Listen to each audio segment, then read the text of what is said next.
नमस्कार साथियों, स्वागत है आपके अपने YouTube चैनल एकांश एकेडमी ऑनलाइन प्लेटफॉर्म पर। आशा करते हैं आप जहां भी होंगे स्वस्थ होंगे।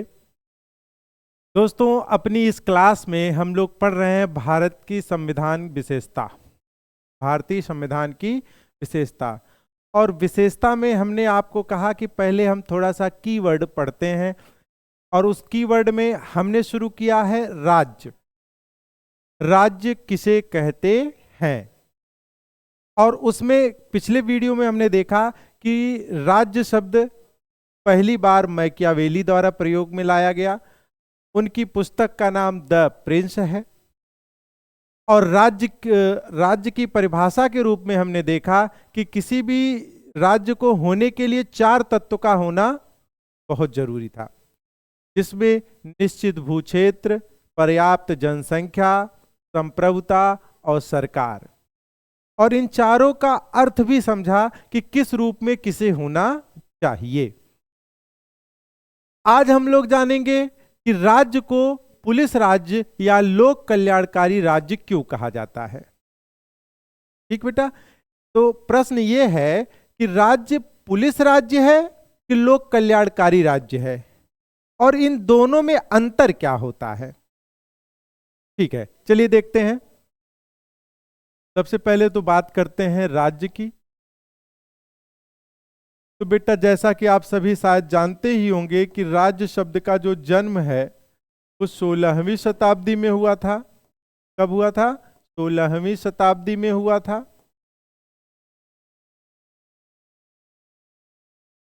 और जब राज्य का जन्म हुआ था तो क्यों हुआ था, सबसे पहले हम समझेंगे कि राज्य है क्या। तो अगर मैं एक छोटे में उत्तर दूं तो राज्य के बारे में कह सकता हूं सभ्य समाज की पहचान।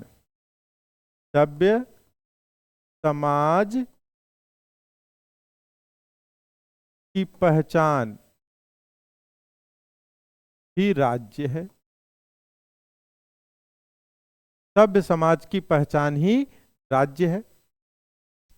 अब बेटा, समाज को सभ्य बनाने के लिए वहां क्या लाना पड़ेगा? समाज को सभ्य बनाने के लिए क्या लाना होगा? तो शायद आप लोग उत्तर देंगे शांति, सुरक्षा,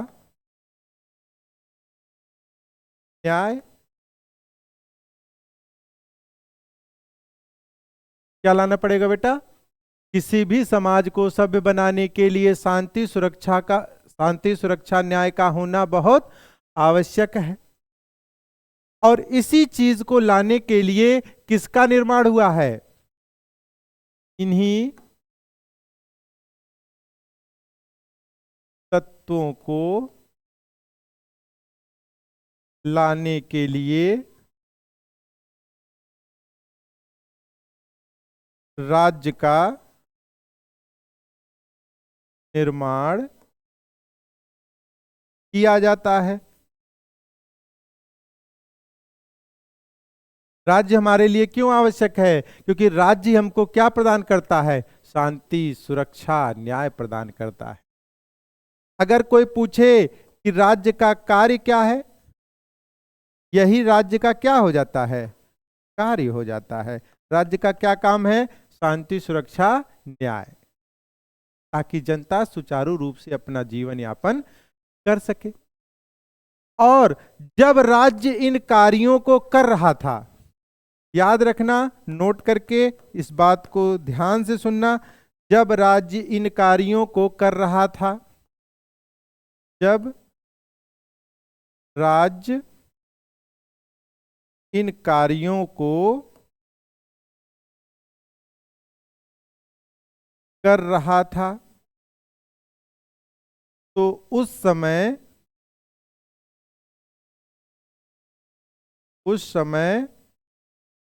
इसे पुलिस राज्य नाम दिया गया। पुलिस राज्य नाम दिया गया। पुलिस राज्य का नाम दिया गया।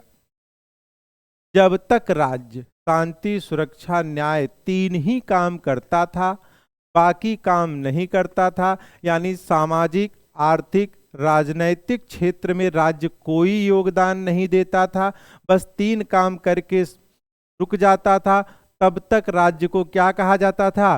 पुलिस राज्य कहा जाता था। यानी 16वीं शताब्दी से हम कह सकते हैं यहां पे 16वीं शताब्दी से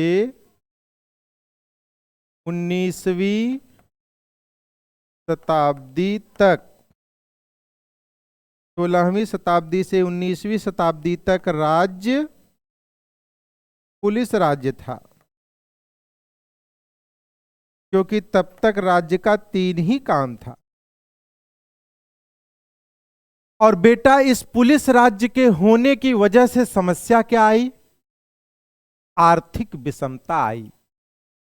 अमीर अमीर होता गया और गरीब गरीब होता गया, क्योंकि राज्य ने आर्थिक मामलों में हस्तक्षेप नहीं किया ना।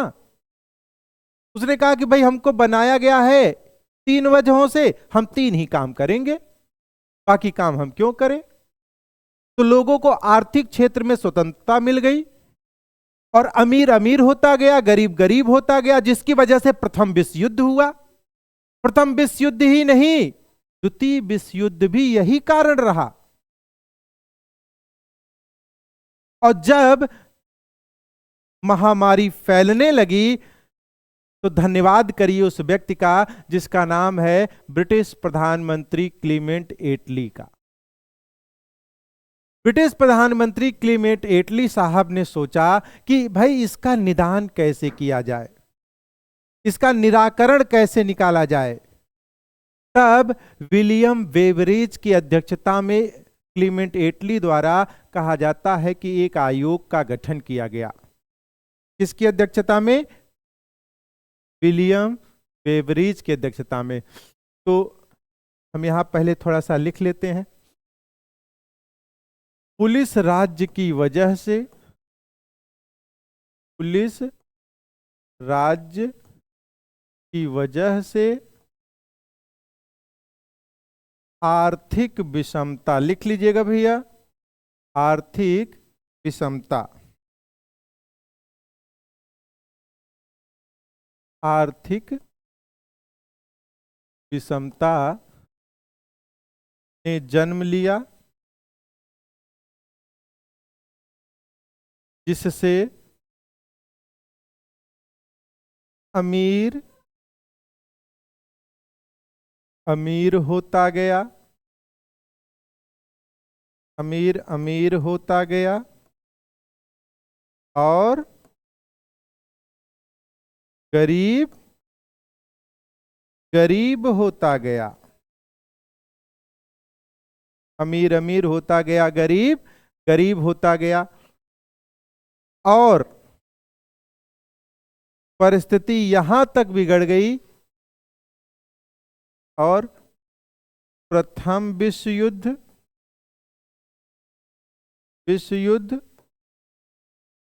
तथा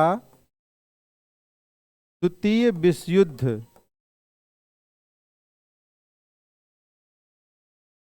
हो गया।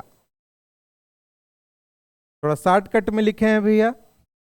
तो प्रथम विश्व युद्ध और द्वितीय विश्व युद्ध होने का कारण भी हम कह सकते हैं राज्य का पुलिस राज्य के रूप में होना।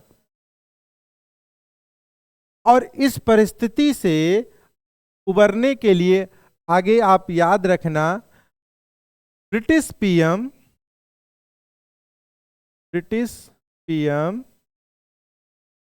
क्लीमेंट एटली ने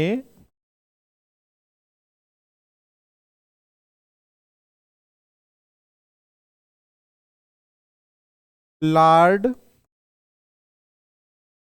वेवरीज, लॉर्ड विलियम वेवरीज है भैया, लॉर्ड वेवरीज की अध्यक्षता में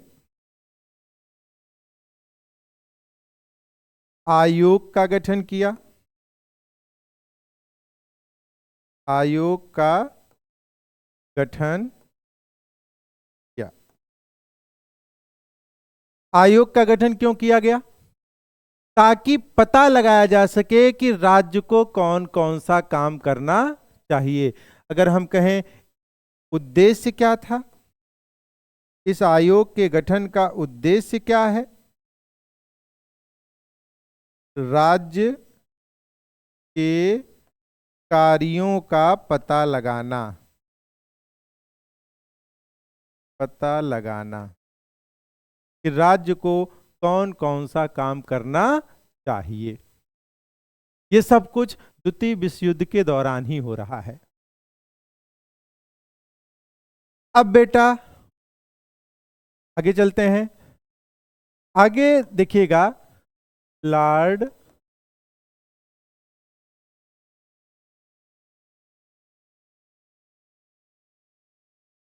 विलियम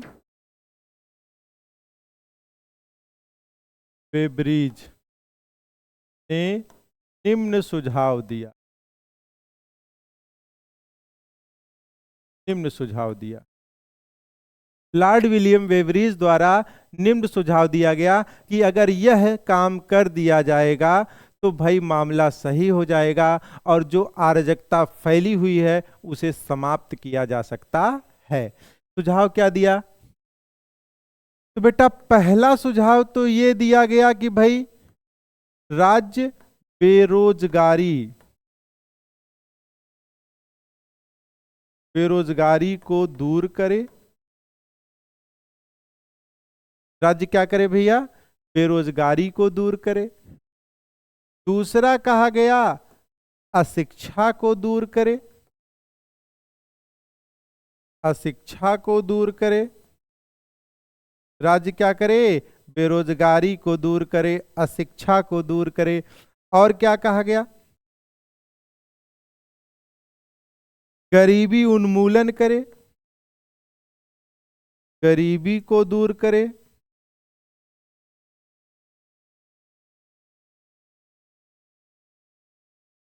फिर क्या कहा गया भैया? राज्य बीमारी को दूर करे, बीमारी को दूर करे। फिर क्या कहा गया? पांचवा आश्रया भाव, आश्रया भाव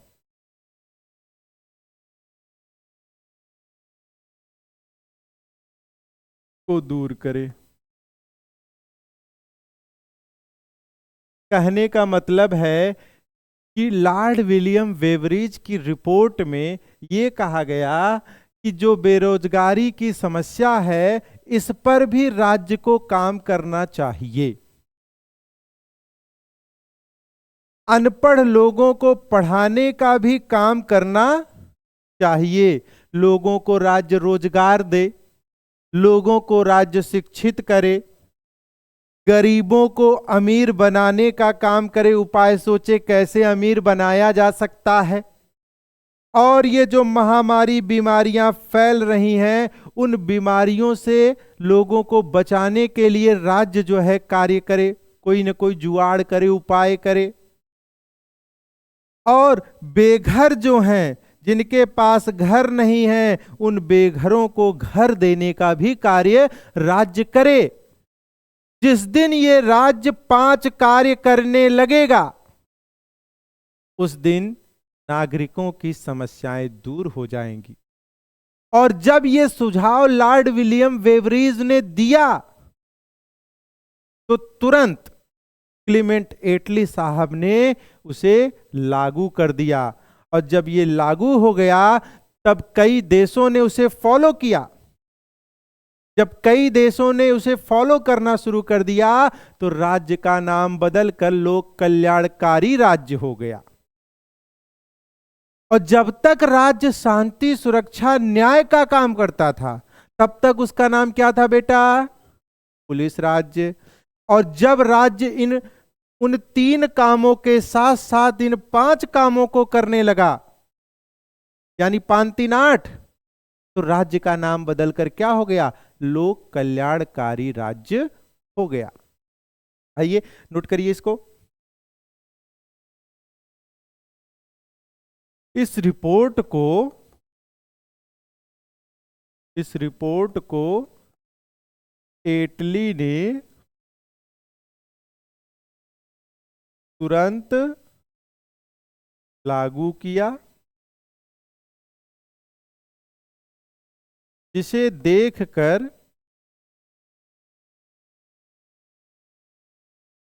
कई देशों ने अपनाया और तब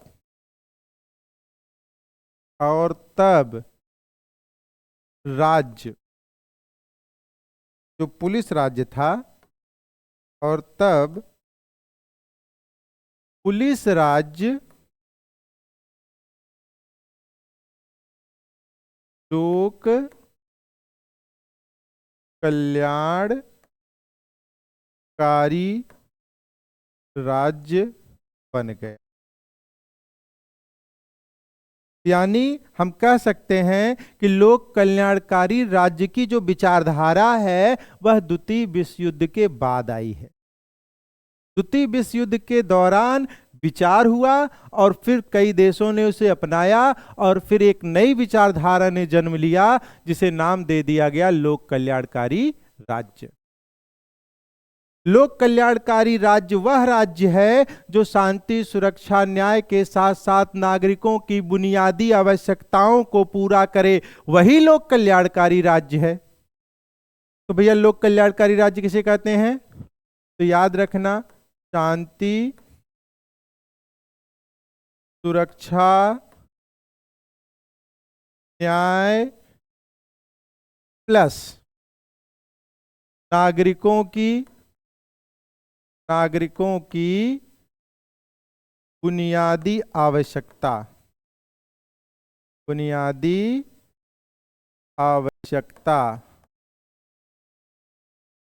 को पूर्ण करे। अब बुनियादी आवश्यकताएं क्या क्या होती हैं?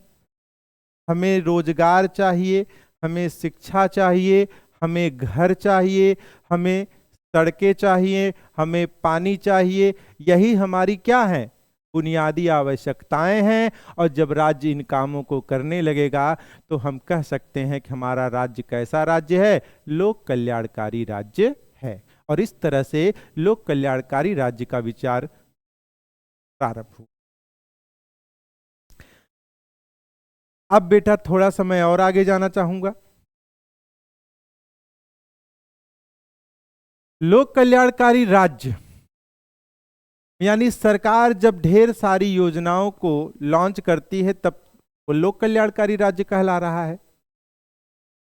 लेकिन जब उन योजनाओं को काटा जाएगा और उसे पुलिस राज्य की ओर बढ़ावा दिया जाएगा, तब उस अवधारणा को क्या कहा जाता है? वर्तमान में लोक कल्याणकारी राज्य है, तमाम तरह की सरकारी स्कीमें हैं, और राज्य की इस पावर को, सरकार की पावर को जब घटाया जाएगा तो कहीं ना कहीं पुनः हम पुलिस राज्य की ओर बढ़ने लगेंगे। और इसी प्रक्रिया को बेटा याद रखना, उदारीकरण कहा जाता है। जब प्राइवेटेशन को बढ़ावा दिया जाए, सरकार को कमजोर किया जाए, तो उसे क्या कहा जाता है? उदारीकरण कहा जाता है। अगर प्रश्न बने भारत में उदारीकरण की शुरुआत कब से देखी जाती है, तो याद रखना 1991 से। ठीक, याद रखना, नोट करके अगला पॉइंट भी इसे नोट कर लेना। लोक कल्याणकारी राज्य के कार्यों को जब कम करके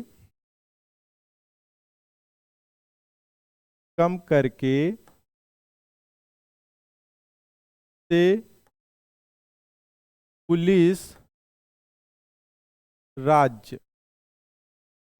राज्य की तरफ लाया जाए तो वह प्रक्रिया उदारीकरण कहलाती है। उदारीकरण। करण कहलाती है। तो बेटा मुझे लगता है कि आप लोग समझ चुके होंगे कि पुलिस राज्य किसे कहते हैं और लोक कल्याणकारी राज्य किसे कहते हैं। वर्तमान में हमारा देश जो भारत है वह लोक कल्याणकारी राज्य है, ठीक। और लगभग विश्व में सभी देश लोक कल्याणकारी राज्य पर ही आगे बढ़ रहे हैं। आइए अब आगे बात करते हैं।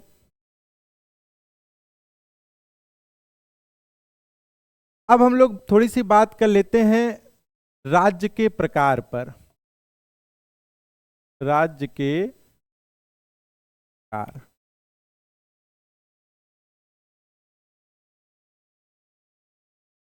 तो राज्य के यदि प्रकार देखे जाएं तो हम लोग सुनते होंगे, जानते होंगे कि कभी कभी सुनने में आता है कि राज्य उपनिवेशिक राज्य एक होता है, उपनिवेशिक राज्य, बेसिक राज्य।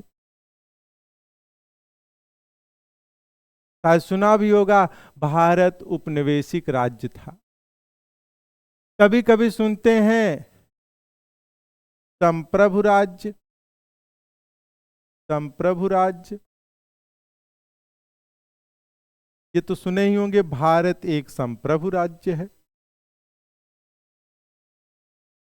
कभी कभी आप सुनते होंगे संरक्षित राज्य, संरक्षित राज्य।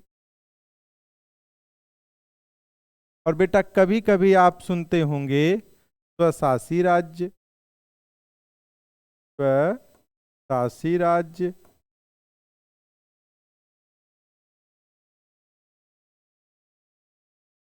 तो मैं आप लोगों को राज्य के 4 प्रकार बताने का प्रयास कर रहा हूं। उपनिवेशिक राज्य, संप्रभु राज्य, संरक्षित राज्य और स्वशासी राज्य। देखना, मैं बहुत ज्यादा आपको डिटेल में नहीं ले जाऊंगा। मेरा उद्देश्य इन सब चीजों को बताना मात्र इतना ही कि आपका कॉन्सेप्ट क्लियर रहे। परीक्षा हाल में जब ये शब्द आपके सामने आए तो वहां आप घबराएं नहीं, क्वेश्चन से भागने का प्रयास ना करें, आसानी से उसे टैकल कर सकें कि पूछना क्या चाहता है, आप उसे उसका उत्तर दे सकें। जब आप बुक पढ़ रहे हैं, ये शब्द आते हैं तो आप उसे रटने का प्रयास ना करें, सीधा उसके अर्थ को भावनात्मक रूप से जोड़कर समझने का काम कर सकें। इसलिए इन शब्दों के अर्थों को मैं बता रहा हूं। मैंने देखा है बहुत सारे बच्चे जब ये शब्द आता है तो रट लेते हैं कि फला समय में भारत ऐसा था, लेकिन जानते नहीं कि उसका मतलब क्या था।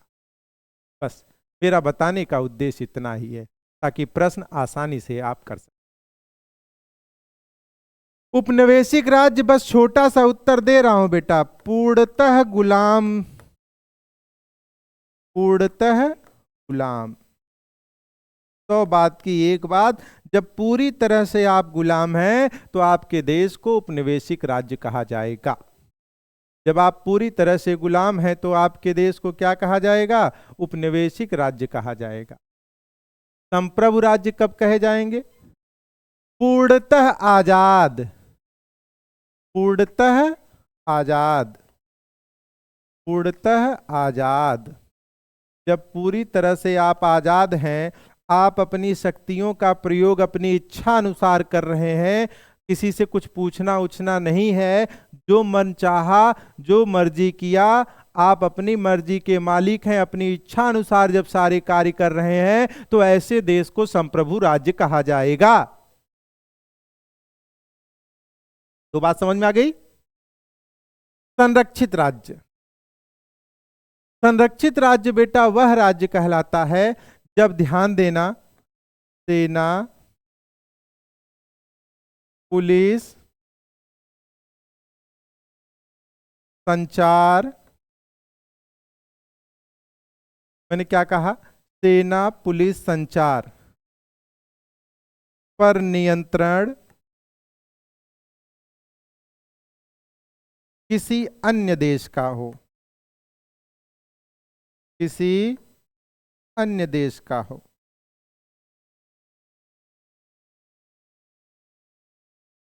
तो क्या कहा जाएगा? वह देश उस अन्य देश का संरक्षित राज्य है। एग्जाम्पल के तौर पर समझना, जैसे सिक्किम। सिक्किम में राजतंत्र था, वहां राजा शासन कर रहे थे, उनका अपना खुद का नियम कानून हुआ करता था, सारा कंट्रोलिंग पावर उनके हाथ में था। लेकिन सेना, पुलिस और टेक्नोलॉजी भारत की थी। इसीलिए कहा जाता था कि सिक्किम भारत का संरक्षित राज्य है।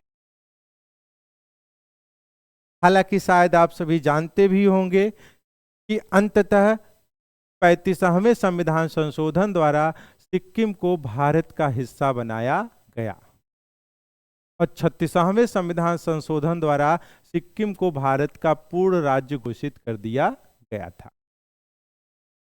ठीक है, आइए तो शासी राज्य की बात करें। तो शासी राज्य में देखिए दो कंडीशन है। पहली कंडीशन है, नंबर 1 कंडीशन यह होती है, दो देशों का राष्ट्राध्यक्ष, दो देशों का राष्ट्राध्यक्ष एक ही व्यक्ति होगा। दो देशों का राष्ट्राध्यक्ष एक ही व्यक्ति होगा। और दूसरी जो कंडीशन स्वशासी राज्य की होती है वह यह होती है कि गृह नीति और विदेश नीति, गृह नीति, विदेश नीति, इसमें अंतर देखने को मिलता है। गृह नीति स्वयं वही देश बनाएगा, वही देश, और विदेश नीति दूसरा देश कोई और बनाए, दूसरा देश बनाए। तो ऐसी परिस्थिति को क्या कहा जाता है कि वह स्वशासी राज्य है। अंग्रेजी में बेटा बोलते हैं डोमेनियन स्टेट। अगर हम कहें कि एक बात बता रहे हैं, मान लेते हैं कि भारत में जो राष्ट्रपति का पद है वो ना रहे, मान लेते हैं कि भारत में राष्ट्रपति का पद नहीं है और भारत में जो राष्ट्रपति के पद के कार्य हैं कोई तो कोई करेगा और वो कार्य ब्रिटेन का सम्राट करने लगे, यानी दो देशों का राष्ट्राध्यक्ष एक हो गया कि नहीं। और हमारे देश में प्रधानमंत्री नरेंद्र मोदी जी होंगे, हमारा पूरा कैबिनेट रहेगा, हमारा सारा सिस्टम रहेगा, लेकिन जो घर की योजनाएं हैं जैसे Namami Gange, skill development, make in India, ये जो बेटी बचाओ बेटी पढ़ाओ, जो तमाम स्कीम है, जो घर की योजनाएं हैं, वो हमारी ही सरकार बनाए। लेकिन विदेशों में जाकर जो समझौता हमारे प्रधानमंत्री जी कर रहे हैं वह समझौता वो दूसरा देश करे, यानी ब्रिटेन करे। तो ऐसी परिस्थिति में भारत को डोमेनियन स्टेट कहा जाएगा। क्या हम कभी डोमेनियन स्टेट थे? क्या हमें डोमेनियन स्टेट का दर्जा कभी मिला था? तो याद रखना बेटा, अगर ऐसा प्रश्न पूछे, अगर ऐसा प्रश्न पूछे तो याद रखना हमें डोमेनियन स्टेट का दर्जा प्राप्त था। कब प्राप्त था? मैं यहां लिख दे रहा हूं, 15 अगस्त 1947 से 25 जनवरी 1950 तक हम अपने आप को डोमेनियन कह सकते हैं। भारत डोमेनियन स्टेट था। क्या भारत कभी संरक्षित राज्य था? क्या भारत कभी संरक्षित राज्य था? नहीं, भारत कभी नहीं था, कभी नहीं बना। भारत कभी नहीं था। हमने सिक्किम को अपना संरक्षित बनाया था, लेकिन स्वयं हम कभी संरक्षित राज्य नहीं थे। क्या भारत संप्रभु राज्य कभी था? बिल्कुल, याद रखना 26 जनवरी जब हमारा संविधान लागू हो जाएगा, 26 जनवरी 1950 से अब तक शायद मैं गलत कह रहा हूं, भविष्य तक,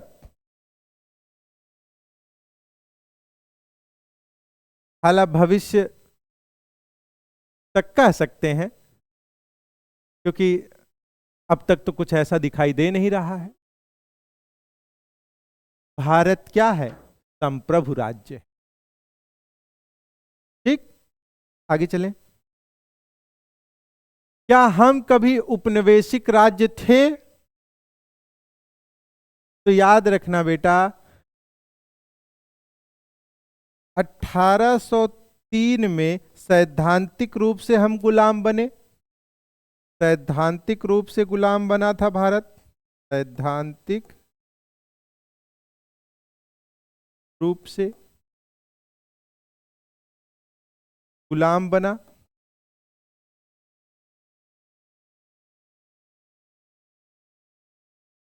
और 1806 में व्यवहारिक प्लस सैद्धांतिक दोनों रूपों में भारत गुलाम बना। सैद्धांतिक और व्यवहारिक दोनों रूपों में भारत को गुलाम कब मिली? 1806 में मिली। अभी मैं थोड़ी बात कर रहा हूं। फाइनली कब तक हम गुलाम रहे? 14 अगस्त 1947 तक। 14 अगस्त 1947 तक। 1803 से लेकर 14 अगस्त 1947 तक भारत क्या रहा? उपनिवेशिक राज्य। फिर उसके बाद देखना बेटा, हम क्या बन गए? हम क्या बन गए? हम क्या बन गए 15 अगस्त से और 25 जनवरी तक? स्वशासी राज्य। हम कभी संरक्षित राज्य नहीं रहे और फाइनली हम क्या बन गए? संप्रभु राज्य बन गए। हम संप्रभु राज्य बन गए। ठीक, तो राज्य के प्रकार में अगर आपको किसी प्रकार की समस्या हो रही हो तो आप जरूर बताएंगे। अगर कोई डाउट आपका क्लियर नहीं हो पा रहा है तो आप जरूर कमेंट करेंगे। आज का वीडियो बेटा बस यहीं पर हम समाप्त करते हैं। कल के नेक्स्ट वीडियो में हम लोग बात करेंगे कि राष्ट्र और राज्य में क्या अंतर है, राष्ट्र किसे कहते हैं, राज्य किसे कहते हैं और देश किसे कहते हैं, ये बात हम लोग कल करेंगे। आज हमने क्या समझा? पुलिस राज्य किसे कहते हैं, लोक कल्याणकारी राज्य किसे कहते हैं, और राज्य के प्रकारों में जो स्वशासी राज्य, संरक्षित राज्य, संप्रभु राज्य और उपनिवेशिक राज्य है वो क्या होता है। थोड़ा सा हाँ भैया यहाँ ध्यान देना, एक बात शायद आपसे हमने कहा अभी बताते हैं। हम 1803 में गुलाम कैसे हुए थे? जैसा कि आप लोग सभी जानते ही होंगे कि हमारी मुगल सत्ता पर शाह आलम का शासन था, भारत पर शाह आलम का शासन था। हालांकि प्लासी और माफ करना, प्लासी का युद्ध में तो बंगाल की कमर टूट ही गई थी, बक्सर के युद्ध में मुगल सत्ता की भी कमर टूट गई इलाहाबाद संधि के द्वारा। उसके बाद धीरे धीरे ह्रास होने लगा सत्ता का और अंग्रेजों ने 1803 में शाह आलम से लिखित रूप से कहा जाता है कि लिखवा लिया था भारत की गुलामी का दस्तावेज, और उस दस्तावेज को अप्लाई किया है 1806 से। और उसे फॉलो करना 1806 से शुरू किया और पूर्णतः हमें गुलाम बना लिया गया था अंग्रेजों द्वारा। और इस गुलामी के विरोध में हमने बहुत सारे आंदोलन किए, बहुत सारी क्रांतियां की, बहुत सारे विद्रोह किए और इन सभी क्रांति विद्रोह आंदोलन का परिणाम रहा कि हमें 1947 में 15 अगस्त 1947 में आज़ादी मिली। उस आज़ादी में एक दुख यह भी था कि विभाजन के साथ हमें आज़ादी मिली। जैसे जैसे हम अपनी क्लास को आगे बढ़ाएंगे, मॉडर्न इंडिया का जब चैप्टर आप पढ़ेंगे तो उन सभी परिस्थितियों को आपको पढ़ाया जाएगा, बताया जाएगा और आपके सारे डाउट्स को क्लियर किया जाएगा। बहुत जल्द आप लोगों को संविधान के साथ साथ इतिहास की भी क्लास साथ साथ देखने को इस चैनल पर मिलने वाली है। एक दो वीडियो इतिहास का बन पाया, कोई थोड़ी सी समस्या है जिसकी वजह से नहीं बन पा रहा है, लेकिन वादा है बेटा, घबराना नहीं, मात्र 1 या 2 दिन की और बात है, आपको इतिहास की भी क्लास मिलने लगेगी और संविधान की तो क्लास चल ही रही है। तो मिलते हैं बेटा नेक्स्ट वीडियो में, तब तक के लिए जय हिंद, जय भारत, जय संविधान।